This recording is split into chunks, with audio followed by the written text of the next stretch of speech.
Sonny Liston é a prova viva de que um título mundial não vale de muita coisa sem uma boa imagem. Quer saber o porquê? Então vem comigo.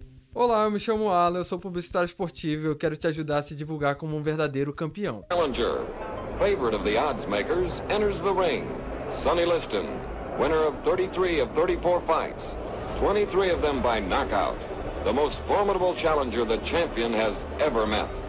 Considerado o sétimo peso pesado de todos os tempos pela revista Ring, Sonny Liston tinha uma força descomunal e foi o boxeador mais temido pelo mundo inteiro. Sonny tinha um grande poder de nocaute. Ele passou por cima dos principais nomes da sua época. Grande, forte e vindo de uma grande carreira no amador, é de se esperar que Sonny fosse uma figura emblemática, cercada por repórteres e que fosse idolatrado pelo mundo. Mas essa não foi a realidade. Apesar de ser um atleta impressionante, a mídia simplesmente não gostava de Sonny Liston. Isso por conta da sua ligação com o mundo do crime. E a mídia não queria um campeão mundial ligado ao crime.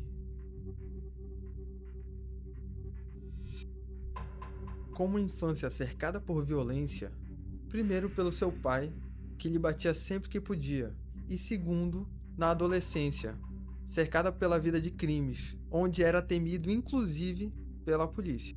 Vale lembrar que com 16 anos, Liston já tinha 1,80 m de altura e já pesava 90 quilos. Ele era uma verdadeira ameaça à sociedade. Ele era tão perigoso que em St. Louis, os policiais já carregavam até mesmo a foto dele na viatura.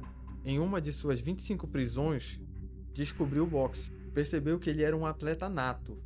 Ganhou o Golden Gloves ainda em liberdade condicional. E pouco tempo depois, como era de se esperar, ele virou profissional.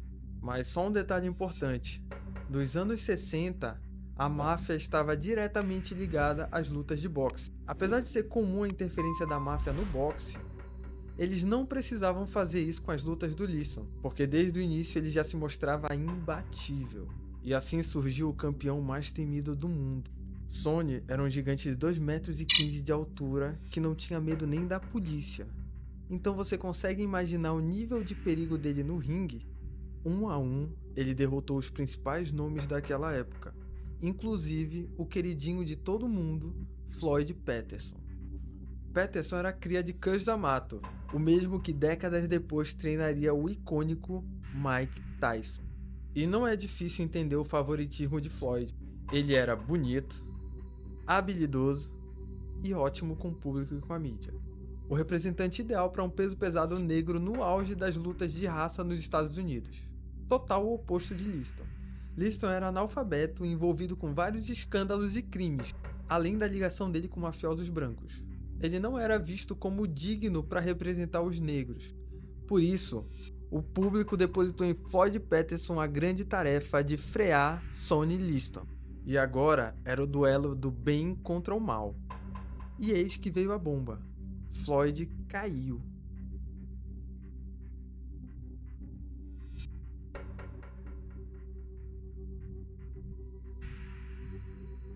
Sonny Liston era o novo campeão mundial. Para o público, o mal venceu. Para Liston, era a sua chance de redenção.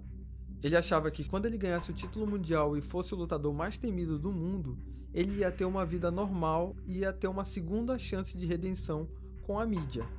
Mas infelizmente não foi isso que aconteceu. Quando ele voltou para Filadélfia, ele percebeu que tinha alguma coisa de errado acontecendo, porque não tinha passeata e não tinha pessoas ali esperando por ele. Tudo estava exatamente do mesmo jeito. Ele descobriu que nada tinha mudado. A decepção foi tão grande que ele passou a aceitar o rótulo, passou a vestir um manto de cara mal e nunca mais tirou. Isso tudo até ele cruzar com o futuro do boxe, Muhammad Ali.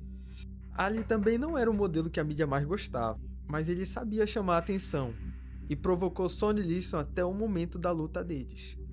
Ele mostrou que a sua movimentação e sua agilidade abriam portas para o novo futuro do boxe, onde a força bruta de Liston estava defasada.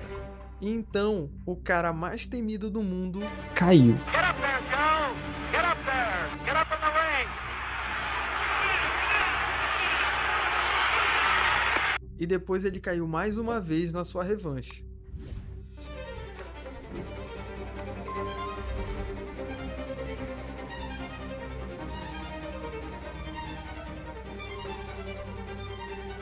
dando lugar a esse registro histórico que vocês estão vendo aqui.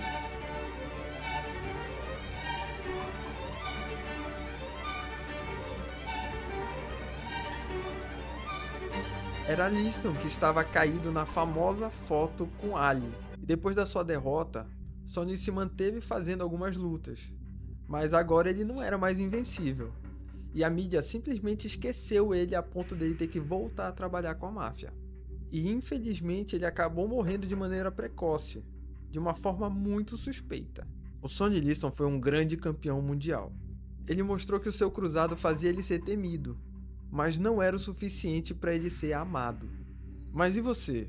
Acha que se fosse hoje, Liston teria o reconhecimento que ele merece? Bota aqui nos comentários e me segue para mais conteúdos como esse.